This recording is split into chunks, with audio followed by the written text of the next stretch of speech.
Good morning everyone. My name is Anjali, working as an assistant professor in RPIIT Karnal. Today I will discuss about the evaluation of the public health.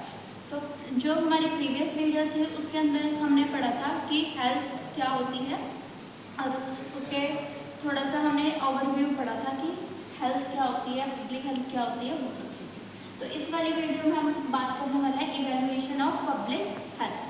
तो इसके अंदर क्या होता है, अगर हम word देखें तो पब्लिक हेल्थ, तो पब्लिक हेल्थ का मतलब क्या है कि पब्लिक की हेल्थ यानी कम्युनिटी की हेल्थ को देखना। तो अगर इस जो इवैल्यूएशन होती है, मतलब क्यों इवैल्यूएशन करना पड़ता है पब्लिक हेल्थ का, ताकि उनके जो है पब्लिक की जो क्वालिटी ऑफ लाइफ है वो इंक्रीज हो, इम्प्रूव हो, इसलिए जो है इवैल्यूएशन ऑफ पब्लिक हेल्थ जो है वो बहुत ज़रूरी होता है।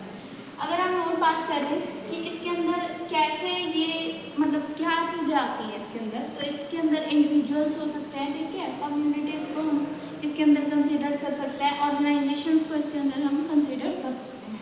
देन इसके बाद आता है कि अगर हम कुछ प्रोग्राम्स जो है वो लगाए जाते हैं, जैसे कि हमारे पास कुछ एनजीओज होती हैं, कुछ कैंप्स होते हैं, तो वो किसको इम्प्रूव करने के लिए लगाए जाते हैं, पब्लिक हेल्थ को इम्प्रूव करने के लिए वो लगाए जाते हैं कि पब्लिक जो हेल्थ है उसकी क्वालिटी ऑफ लाइफ को इम्प्रूव करने के लिए जो एनजीओज होते हैं, जो कैंप होते हैं वो लगाए जाते हैं। तो उनका जो मेन फोकस रहता है वो रहता है हमारा पब्लिक हेल्थ। तो अब एक वर्ड आता है इवैल्यूएशन। इवैल्यूएशन का मतलब क्या होता है कि हम कैसे पब्लिक हेल्थ में जो एनजीओ चल रहे हैं, कैंप चल रहे हैं, उसको कैसे हम इवैल्यूएट करेंगे।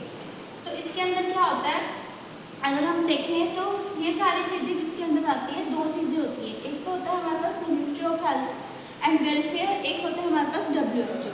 जो हमारा डोमेस्टिक ये जो होता है, ये क्या होता है, हमारा डोमेस्टिक होता है, मतलब कि जो हमारे इंडिया से रिलेटेड है, पर्टिकुलर एक कंट्री से रिलेटेड। और जो WHO है वो क्या होता है, वर्ल्ड हेल्थ ऑर्गेनाइजेशन का मतलब ये क्या होता है, एक हमारा वर्ल्ड में जो भी, जैसे एग्जाम्पल की कोई भी पेंडेमिक चलती है या कोई भी कुछ बड़ा कोई भी सीवियर चीज़ें चलती हैं, जैसे कोरोना, एग्जाम्पल कोरोना, तो वो किसके अंदर आ रहा था, हमारा उसका सब कुछ आ रहा था हमारे पास WHO के अंदर। तो इसके बाद आते हैं, अगर हमें देखना है कि क्या क्या टाइप्स हैं, मतलब अगर हमने इवैल्यूएशन देखनी है कि किस किस टाइप से इवैल्यूएशन होती है, तो ये भी अलग अलग टाइप से होती है। जैसे कि फर्स्ट होता है हमारे पास फॉर्मेटिव इवैल्यूएशन, एक होती है हमारे पास प्रोसेस इवैल्यूएशन, एक होती है हमारे पास आउटकम इवैल्यूएशन और एक होती है हमारे पास इम्पैक्ट इवैल्यूएशन।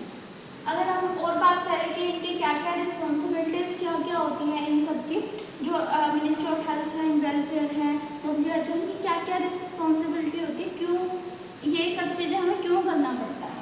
तो इसको जैसे कि प्रोवाइडिंग वैक्सीनेशंस को प्रोवाइड करते हैं ये, ठीक है, डिसीज से प्रिवेंशन करते हैं, रिड्यूस करते हैं इंसिडेंस ऑफ अ डिसीज। जो इनका जो मेन फोकस रहता है वो इन तीनों चीज़ों पर रहता है।